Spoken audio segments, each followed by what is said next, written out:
Wakati mwingine kuishi peke yako ni vizuri zaidi kuliko kukaa na watu ambao wana kuonesha upendo wa kinafiki. Kwa hiyo nafikiri ni bora kuishi peke yako, kuishi mwenyewe kuliko kuishi na watu au na mtu au kuwa umezungukwa na watu ambao wanakudanganya kwamba wanakupenda wakati hawakupendi. Kwa sababu upweke pia wakati mwingine ni rafiki mzuri, kwa sababu utapata muda hata wa kutafakari. Lakini pia upweke hautakufanyia unafiki kama hawa ambao wanakuwa wamekuzunguka, wanakuonyesha wanakupenda, lakini ukiwa haupo basi wanakuchukia au wanakuchukia mioyoni mwao.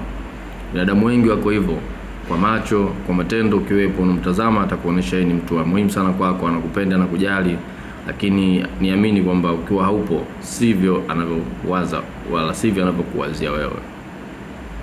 Hao ndio binadamu. Binadamu ndivyo walivyo. Kwa ni afadhali ukaishi mwenyewe peke yako, ni afadhali ukawa peke yako kuliko kuzungukwa na kundi la watu wanao kuonesha kwamba wanakupenda, wako pamoja na wewe wakati hawako pamoja na wewe. Hiyo ichukue.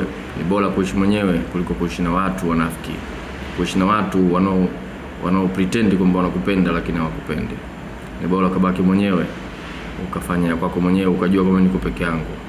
Tukumbuke duniani tulikuja wenyewe, kila mtu alikuja peke yake. Hata mapacha, hakuna mapacha waliozaliwa pamoja. Kila pacha alikuja kwa muda wake, alikuja kwa nafasi yake na alikuja peke yake. Kwa hivyo tukibaki katika upekee wetu, inatusaidia sana, inatubeba sana na inatufanya tuwe na amani ya akili na amani ya moyo.